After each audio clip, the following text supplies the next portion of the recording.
which I didn't have a shirt to change into, but like I said, I'm a jailer, so, and I'm one of the good guys. I'm on the good end of that, whole our law enforcement, and I love Jesus Christ very much because, he's forgiven me of so much. I was a terrible drunk, was never really into drugs too much. I mean, I wouldn't turn it down, but it wasn't my thing. And he's forgiven me of so much, and even I had a little slip up, and I, had to catch myself again, and he forgave me. I turned around and he was right there, and I'm nobody special, and he's no respecter of anybody. So what he did for me, I know he can do for anybody in this audience. So just ask him. And I just want to talk to you. I'm going to read out of the book of Exodus. I'm going to start in chapter 8, and I'm going to read 1 through 6. And it said, "And the Lord spoke unto Moses, Go unto Pharaoh, and say unto him, Thus saith the Lord, Let my people go, that they may serve me. And if thou refuse to let them go, behold, I smite all the borders with frogs. And the river shall bring forth frogs abundantly, which shall go up and come into thy house, into thy bedchamber, and upon thy bed, and into the house of thy servants, and upon the people, and into thy ovens, and into thy negroes. And the frog shall come up both on thee, and upon thy people, and upon all thy servants." There was frogs everywhere. There was frogs in their ovens, in their dressers, where they washed clothes. Some people could say they were almost a foot deep. And as they were coming, they were dying. So there was a stench of frogs everywhere. I mean, it was just, just imagine just having millions and millions of frogs dying, a foot deep, the stench that would bring, them crawling all over you when you're sleeping. It was crawling all over even Pharaoh. It was crawling all over everybody, dying in your bed. Horrible thing. And this is what kind of reminds me of an addict. And Moses and the Lord said, "Now you go unto Pharaoh and see what he wants you to do about it." And Moses said unto Pharaoh, "Glory over me. When shall I entreat for thee and for thy servants and thy people to destroy the frogs from thee and thy house, that they may remain in the river only?" Moses was saying to Pharaoh, "I'm going to get rid of all of these frogs. The stench is going to be gone, completely and totally gone." And Pharaoh acts just like an addict to me right here. And he said, "Tomorrow." Tomorrow. We got frogs everywhere. We got frogs all over us. When do you want it? Tomorrow. It reminds me, I have friends and family. I have really close friends that are addicts. They're needle junkies. They're everything. And I asked them, I said, "When do you want to quit?" And when I was sucking that bottle down at the bar, "When do you want to quit?" "I can do that tomorrow. I can do it tomorrow." Yeah. Every addict that I've ever taken to rehab, and I've made a bunch of trips. Hey, can you run me by my friend's house one more time? You mean that friend down there on South Spring? You want me to drop you by that guy's house? Yeah, I left the jacket there. I left the backpack there. I left this there. They're always, it's tomorrow. It's tomorrow. And I just think that's just the essence of us. We always want to quit tomorrow. Yeah. Well, finally, Moses led the Jews out of Egypt, and they parted the Red Sea, man, and they get over into the desert and they're wandering around, and everything's good. Oh man, we got rid of all that. We're not the frogs. We're not slaves. We're not this. We're not that. God is good. God is great. And they kind of plateaued out. Kind of like us, kind of like me when I got sober. Everything's kind of good. Everything's going good. It's all good. And then maybe 6 months, maybe a year. For me, it was 3 years. And that high of sobriety kind of left me. And it was just like, everything's going good, but it's just kind of like, I'm kind of missing some of that excitement, and the devil's, placing things in my head, And the people and the Jews, they started complaining. They're like, everything's going good, but we're not moving forward. We're not doing anything. They were eating manna every day. have food from God, and they're like manna for breakfast, manna for dinner, and it's just like us. We just get in this routine of our sobriety, and it's just like, you know what? It's just plateaued out.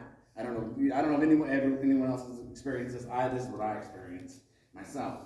And the Jews were like, you know what? I'm tired of all this goodness. I'm tired of leading this.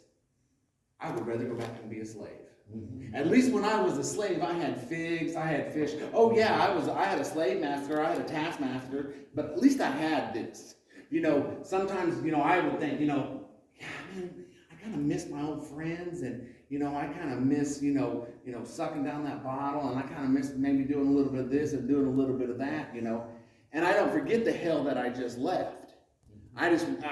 We trick ourselves into thinking, you know what, it wasn't all that bad. I had some pretty good times, and that's what we remember. I don't remember, mixing, half a gallon of, I don't remember mixing my vodka with Kool-Aid because there was nothing else. I just remember, I'm sitting at the bar, I'm cool, this is all good, and that's how the Jews were. They were just remembering the good times. They weren't remembering the bondage that Pharaoh held over them.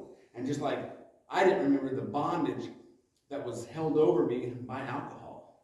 All the broken promises, all of the stuff that goes with being an alcoholic.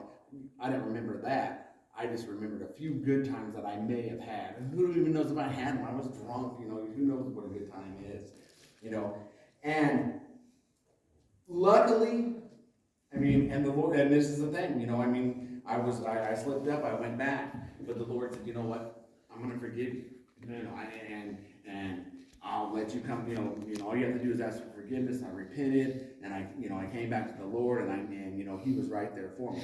Unfortunately, the Jews, they didn't get that chance. They never made it over to the promised land. Two of them out of all of them made it over there, and where they went, if they went to heaven, they went to hell, it doesn't really say, but, they didn't make it to where I want to make it to. Yeah. And, through that whole thing, I can, if you read the whole thing, this was very just short and kind of to the point, is, Christ is there if we follow through. Christ is always going to be there. And even if we stumble, even if we fall, even when they were complaining, about, we had it better over in Egypt, the Lord still loved him. The Lord still loved me when I fell.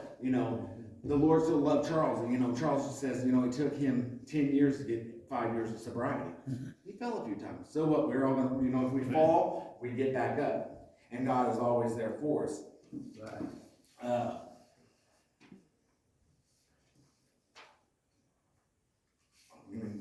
And He's there for everyone. He was there for the thief on the cross. That the thief on the cross looked over at Jesus and said, he goes, will you forgive me? Basically, and he said, today you'll be in my presence. That thief didn't have nothing to give for the kingdom of God. Amen. We can't give enough, and we can't do enough. It was by grace and by the blood shed that's why we're saved. I have a quick little story. I led a guy to the Lord that we were on our way to Bonne Terre. Yeah. We got up to Bonne Terre. We checked in at the prison. We were in the Sally Port. He was getting ready to walk in. And we were talking about God and everything about 5 minutes. And, he just was, he broke down, and, I led him to the Lord and everything. But I just thought, he didn't have nothing to give God. He wasn't like, I got this money, I'm going to be this big pillar, I'm going to do this, I'm going to do that. He's going to face some years in prison, But he knew that he needed something, and Jesus Christ was it, and that's just showing to me that He is there for anybody. He doesn't respect Jim any more than He respects me, or any more than He respects that prisoner, and it says, Jesus didn't come here to condemn us. He came here to save us. That's right. And I'm glad that He did. And I'm glad that I don't have to be perfect to get into heaven. Amen. He took, just a wretched person like myself, and I was very wretched, and I sin today, every day in my mind and in some of my actions, but that He still loves us, and, He, like I said, if there's anybody here that's struggling with addiction, the only way I know is through Jesus Christ. Amen. It's recovery through Christ, one step program. you know, we take that first step and then we just let God do the rest, you know, and I just love God, I just love Christ, and I think that, you know, I thank Him for everything that I have, and I thank Him for the place that He put me in my career, and I just thank Him for this church. And if anybody doesn't know Him tonight, you know, just let Jim know, and he's gonna show you, show you the Bible and show you what He can do, you know, what He can do for you. And I don't know how to close, so that's all I got for you guys. Amen.